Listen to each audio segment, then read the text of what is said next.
Fala pessoal, tudo bem com vocês? Esse é o canal Douglas Dornelles RS e no vídeo de hoje eu quero falar com vocês sobre cálcio hidráulico, o prejuízo que ele pode te causar e vou contar para vocês uma situação que aconteceu comigo na Lifanfoison. Eu quero lembrar vocês que eu sou apenas um entusiasta, não sou nenhum profissional da área mecânica. O pouco que eu sei de mecânica em geral é mexendo nos veículos, colocando a mão, trocando peça, quebrando cabeça para descobrir alguns problemas. O que eu não sei eu pesquiso, vou atrás, assisto vídeos, leio conteúdos referentes a determinado assunto. Então eu quero deixar bem claro para vocês que o que eu estou passando aqui é um resumo de toda a informação que eu obtive e a minha forma de explicar o assunto. Nesse momento eu peço a vocês que digam nos comentários se já ouviram falar do termo cálcio hidráulico e se vocês já tinham algum entendimento sobre o assunto. Eu particularmente já ouvi falar várias vezes, sabia que isso causava um prejuízo para o dono do veículo, que tinha que mandar para a oficina, tinha que às vezes fazer motor inteiro, enfim, mas eu não sabia exatamente o que ocorria no interior do motor causando esse estrago todo. Agora, pensando em cálcio hidráulico, depois que eu comecei a entender o assunto, eu consigo associar cálcio, claro, com alguma coisa que a gente utiliza, por exemplo, na roda de um veículo ali, um pedaço de madeira ou uma pedra, para evitar que o veículo se movimente para frente ou para trás. E quando eu penso em hidráulica, automaticamente eu estou pensando em água, em sistemas, tubulações de água ou de fluidos, por exemplo. Agora que nós sabemos que cálcio hidráulico é causado por água no motor, fica um pouco confuso porque o motor ele é refrigerado por água. A água desmineralizada com aditivo, na proporção correta, é claro, e não somente a água da torneira, porque essa água da torneira com o tempo ela vai corroendo partes internas do motor, pode haver queima da junta do cabeçote, a água pode ir para lugares que ela não deveria ir, falando de forma mais simples, porque dentro do motor a água ali com a mistura com aditivo, ela tem galerias específicas para ela circular dentro do motor fazendo essa refrigeração. Ela não pode sair dali. Assim como o óleo do motor, ele tem os caminhos ali, os canais específicos para a circulação dele.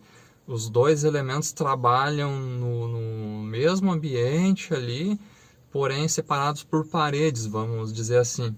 Cada um trabalha de um lado da parede, eles não podem se encontrar em momento algum. Para o motor funcionar, nós precisamos de basicamente 3 elementos, sendo eles combustível, a centelha ou faísca da vela e a admissão de ar da rua.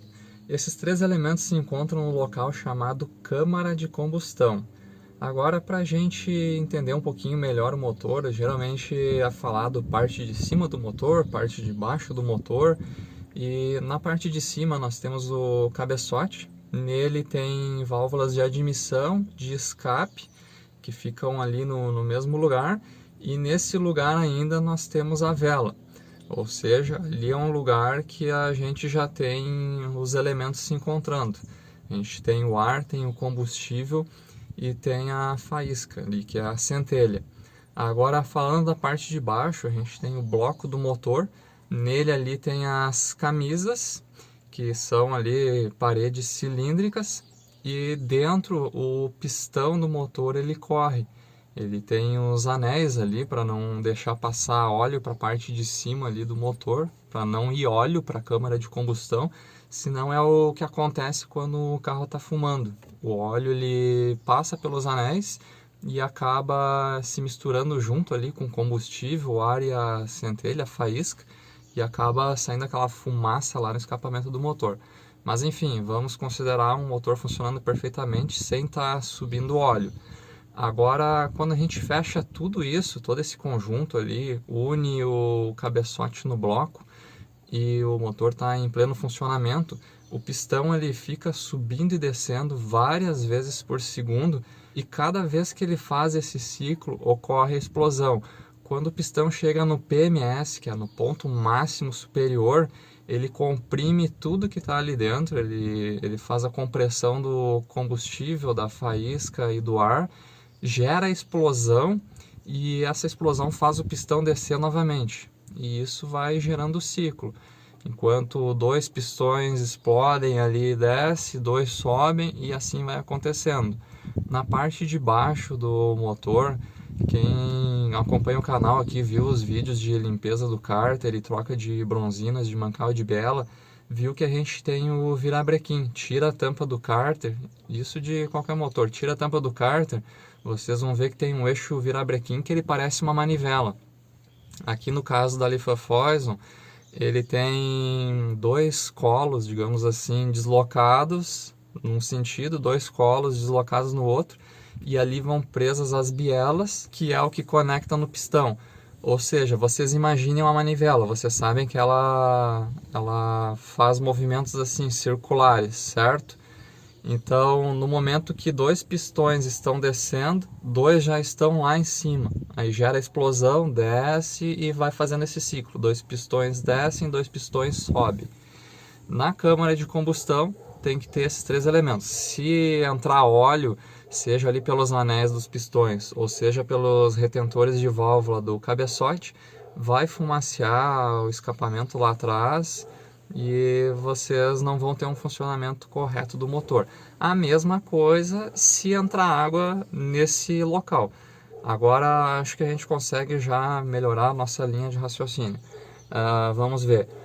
Eu falei ali para você sobre a água da torneira, que gera corrosão interna no motor, pode queimar junto do cabeçote. E tudo que eu penso assim em, digamos, completar ou preencher, por exemplo, o sistema de arrefecimento. Eu tenho que botar água todo dia. Tá errado. Se tu tá tendo que completar todo dia o sistema do arrefecimento, é porque tem algum vazamento. Se for um vazamento externo, tu vai ver água pingando em algum lugar embaixo do motor. Agora, se tu tá só colocando água e não tá vendo esse vazamento em lugar nenhum, pode estar com a junta do cabeçote queimada, e a água que tem as galerias corretas dela para ficar circulando no motor, ela acaba passando para os pistões, ali para a câmara de combustão. O teu veículo fica com funcionamento irregular e, digamos assim, chegou o final do dia, tu viu ali que o reservatório estava vazio, foi lá e completou o reservatório. Aí no outro dia de manhã, tu não se deu conta, não foi verificar, e vai lá dar uma partida normal no teu veículo para usar ele durante o dia, e o veículo não vira. Não vira, o motor de arranque ele tenta, mas tranca, não funciona. Aí vocês conseguem já imaginar o que está acontecendo aqui ou não? Se a água foi para um lugar que não deveria. Eu até então não sabia também, fui aprendendo com o entendimento. Aí vocês imaginam que um dos pistões ali, ele está lá embaixo, ele está totalmente recolhido. Aí a junta do cabeçote queimou, tu foi lá, completou a água no reservatório, essa água começou a entrar no motor, passou ali pelo local onde a junta queimou e começou a preencher o cilindro. Vocês lembram do cilindro ali, que é uma parede cilíndrica, a camisa ali do motor, e começou a encher d'água. E quando tu vai tentar virar a partida, o pistão ele tenta subir, porém ele encontra essa resistência, que é a água, e gera um calço hidráulico. O pistão ele não consegue subir. Porém, como tu tá só tentando dar a partida, o motor de partida ele funciona até onde ele consegue, e como ele não vai conseguir subir mais que aquilo dali, ele vai trancar. Agora vocês imaginem ali, sei lá, estão com pressa, estão querendo resolver o problema, e vocês largam o carro na rua ali e tentam fazer pegar no tranco. Porque no tranco é isso, tu deixa a chave da ignição ligada, o veículo ele vai gerar um tranco, como é chamado mesmo, com uma marcha engatada, e teoricamente ele vai ligar. Se tu tá com problema de arranque ou algo assim, ou até bateria morta, que tu não tem bateria suficiente ali para fazer o motor de arranque girar, o motor vai funcionar.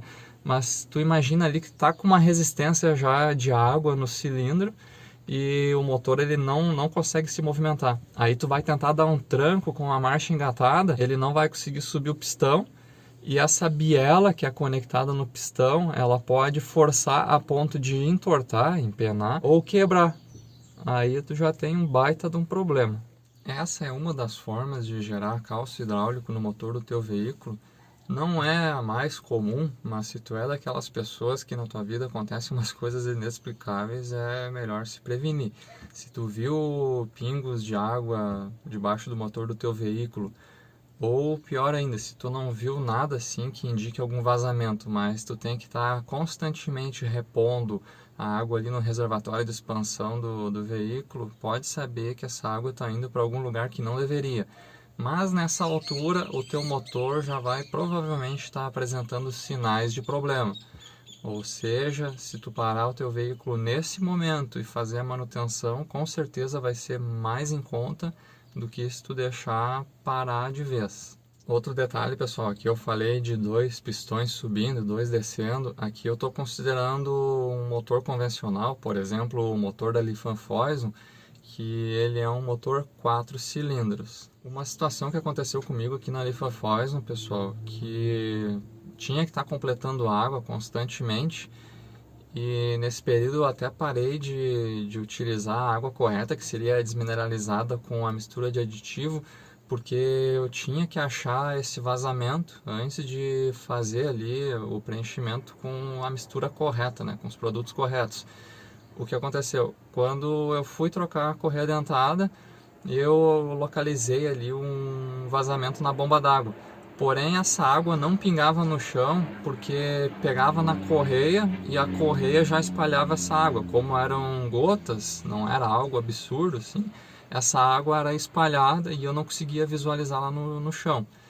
Aí eu fiz a substituição da correia dentada, já aproveitei e troquei a bomba d'água e fiz o preenchimento com água ali para conseguir movimentar o veículo. E eu continuei notando que bem pouco, mas baixava a água. Aí, mesma coisa, não enxergava nada no chão, eu comecei a pensar até em junta do cabeçote, mas o motor não apresentava nenhum tipo de falha. E eu comecei a visualizar. Eu peguei um dia com o motor bem quente, que eu já tinha andado o dia inteiro, e abri aqui, levantei os assentos, que o motor fica embaixo dos assentos da Lifanfoison, comecei a procurar e num cavalete de água ali eu vi que estava úmido.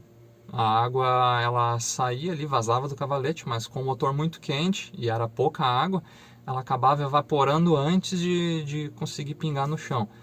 Eu removi esse cavalete ali, ele tem um anel de vedação de borracha, fui numa autopeças, levei o original aqui de exemplo, ele já estava bem amassado, já não estava vedando mais, fiz a substituição dele, depois eu fiz a limpeza de todo o sistema de arrefecimento aqui da Lifanfoison, coloquei água desmineralizada com aditivo e ficou perfeito, não era um problema mais grave. Mas se a gente não se atenta, vai rodando assim, vai deixando cair na rotina, eu tenho que sair ali, eu tenho que colocar 1 litro de água, tá errado. Um dia tu vai se esquecer de colocar, vai ferver o motor na estrada, tu não vai ter talvez acostamento para parar, tu vai querer andar mais um pouco e vai queimar a junta do cabeçote, tu vai ter uma dor de cabeça enorme. Vocês estão conseguindo entender até agora, pessoal? Às vezes eu acabo me empolgando e vou me estendendo aqui, tentando fazer um contexto para o assunto e se encaixando uma parte na outra. E quando vê, eu já falei demais, o vídeo acaba ficando extenso. Uma outra forma e mais comum de cálcio hidráulico é quando ocorre enchente, que as ruas alagam, ocorre muita chuva em um curto espaço de tempo, que tu vai fazer às vezes uma travessia arriscada de uma rua com água e acaba essa água entrando no motor. Mas como assim entrando no motor? Simplesmente encostando ali na parte de fora dele? Não. Como eu falei para vocês antes, o motor precisa de 3 elementos básicos para funcionar. Um deles é o ar. Esse ar ele é captado da rua através de uma tubulação onde passa por um filtro de ar. Depois disso, a admissão faz esse ar entrar no motor, vai lá para a câmara de combustão, se encontra com os outros elementos, ocorre a explosão ali que faz o ciclo do movimento dos pistões dentro do motor. Pronto, é esse o funcionamento. Agora vocês imaginam se nessa enchente, nessa rua alagada, a água já está na altura da entrada do filtro de ar do veículo de vocês. É importante que vocês saibam onde fica a entrada do filtro de ar do veículo de vocês. Tem veículos que ficam muito embaixo, ridiculamente baixo. Se eu não me engano, o Onix é um desses casos, que a entrada do filtro de ar fica muito embaixo no motor. ou seja, qualquer altura a mais de água ali na rua já faz com que o motor aspire essa água. Então é importante tu conhecer isso no teu veículo. Se tu estiver ali prestes a fazer a travessia de uma rua alagada, observa primeiro onde está atingindo a água nos outros veículos, se está no meio da roda, se já está no meio da porta. Quanto mais alto, mais perigoso. Podendo evitar, evita. Eu particularmente, se encontro uma rua alagada, eu dou uma volta maior que seja, vou por outro caminho para evitar essa travessia. Mas se tu quiser muito fazer essa travessia, verifica a altura da água. Porém, tem um outro detalhe. Digamos que a água ali esteja numa altura razoável para o teu veículo, meio da roda. Mas nessa travessia vem um veículo grande, um ônibus, caminhão, caminhonete, no sentido contrário, e ele vem rápido, para fazer uma travessia mais rápido possível, só que ele gera ondas, e essas ondas elas podem passar do dobro, do triplo da altura que a água está. Então, o que era uma margem de segurança para o teu veículo já não é mais. E se ocorre do teu motor ali aspirar essa água para o interior dele, essa água vai preencher os cilindros, o pistão ele não vai conseguir fazer o curso dele, o motor do veículo, no melhor dos casos, ele vai só trancar ali, vai desligar, por não ter força para vencer a resistência da água. Tu vai ter que chamar um guincho, o teu carro vai ser rebocado até uma oficina, lá eles vão fazer a análise e o reparo. Mas se o motor simplesmente tiver o calço hidráulico ali, mas ele tivesse numa rotação baixa no momento que aconteceu isso, ele simplesmente vai desligar e o dano talvez não seja tão grande. Agora, se tu estiver fazendo uma travessia rápida e ocorrer o calço hidráulico, não dá tempo do motor simplesmente desligar sem danificar nada. Ele vai provavelmente entortar ou empenar uma biela, ou vai ocorrer a quebra de uma biela e o prejuízo é grande. Tem outra situação que pode ocorrer também ali numa enchente, no alagamento, não é calço hidráulico, mas é algo que te gera um prejuízo tão grande quanto, que é a trinca ou rachadura no bloco do motor, porque ocorre o choque térmico da diferença da temperatura do bloco do motor e a água que vai estar ali na rua, e isso pode causar o choque térmico e te gerar esse prejuízo enorme. Mais um motivo para evitar ruas alagadas. Agora eu quero compartilhar com vocês uma história que aconteceu comigo. Eu causei um calço hidráulico nesse motor sem querer, sem imaginar o que estava acontecendo, e eu só fui descobrir o diagnóstico de calço hidráulico recentemente, quando eu comecei a estudar sobre isso. O que acontece? Alguns meses atrás, eu precisei substituir os bicos injetores aqui desse motor. Foi feita limpeza deles, não resolveu, um deles continuou falhando, os outros não estavam equalizados, enfim, não foi resolvido ali na máquina. Eu fiz a compra de 4 bicos novos, porém mudava o modelo do conector deles. Antes os bicos eram de um modelo diferente aqui, os conectores, eles não eram simplesmente de tirar assim, soltar a trave e tirar. Mas enfim, o que eu quero dizer com isso é que eu tinha que cortar os fios e fazer a solda dos fios do conector novo no chicote original aqui da Lifan. Aí o que eu fiz?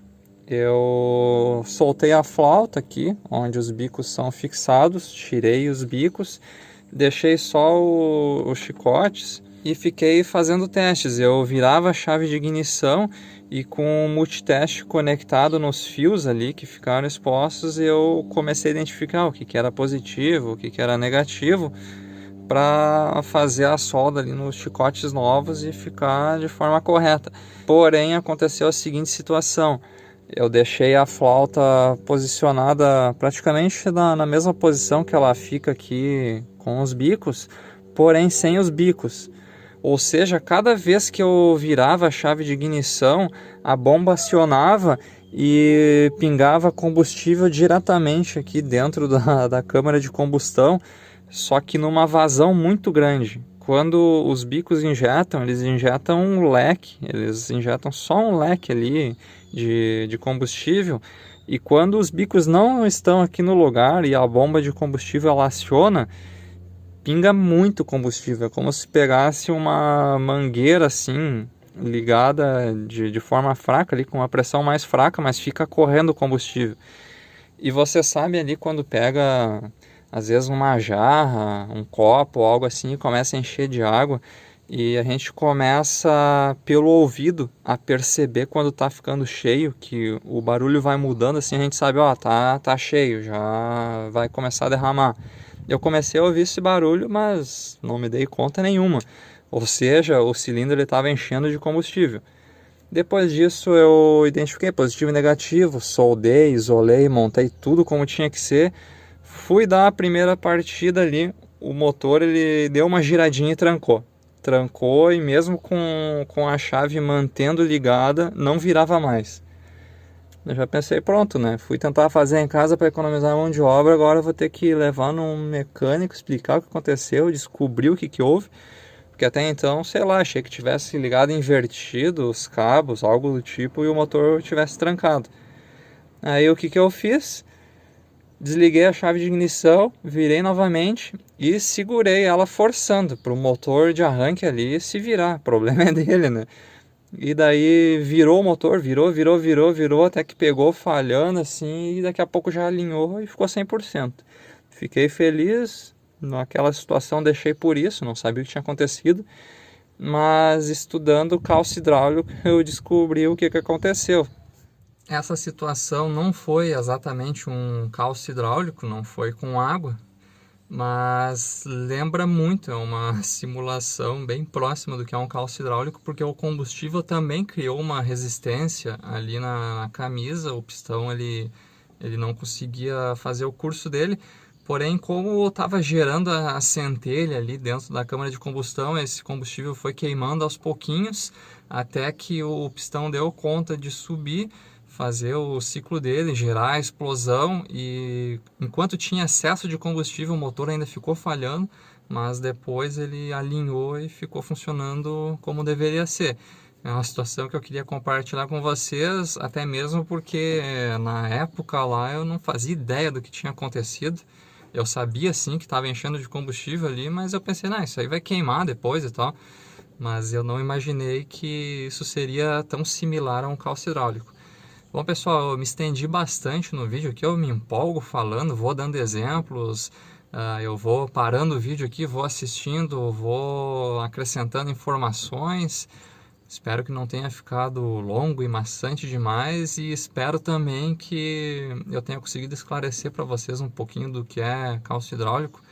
Assim como eu pesquiso várias fontes antes de ter a minha própria opinião e meu próprio entendimento, acredito que vocês também possam fazer isso e que o meu vídeo seja um dos vídeos que vocês possam assistir sobre o assunto para tentar ter um outro ponto de vista, uma forma diferente de explicação para ajudar no entendimento de vocês. Pessoal, então espero que vocês consigam aproveitar parte do que eu disse, pelo menos, evitar ali passar em enchentes por diversos motivos, mas os diversos motivos afetam o orçamento, afetam o nosso bolso. E também fica aqui um registro meu, um arquivo pessoal também, para um dia mais tarde eu olhar e ver tudo que eu aprendi ao longo dos anos. O canal aqui tem me proporcionado isso. Eu faço coisas aqui nos veículos por necessidade, para economizar em mão de obra, mas eu acho muito interessante ver toda essa evolução, o quanto que a gente vai aprendendo. Só que eu, pelo menos, particularmente, tenho uma questão que é a seguinte: eu consigo aprender e absorver as coisas na medida do que eu quero, do que eu preciso, do que eu necessito. É diferente, por exemplo, de tu ir numa classe de aula ali, numa escola, sei lá, e tu passar horas ouvindo coisas que nem tudo daquilo tu quer absorver, tu acha que vai utilizar um dia. Eu aprendo bem quando eu vou atrás do assunto. Mas enfim, pessoal, espero que vocês tenham gostado do conteúdo. Eu aceito dicas aqui, críticas construtivas, e fico à disposição de vocês para conversar nos comentários aqui, para a gente trocar ideias. Agradeço a cada um que assistiu até agora. E se tu não é inscrito do canal aqui, eu te convido a se inscrever, ativar as notificações para ser avisado sempre que eu colocar novos vídeos. E eu fico esperando vocês até a próxima, até o próximo vídeo.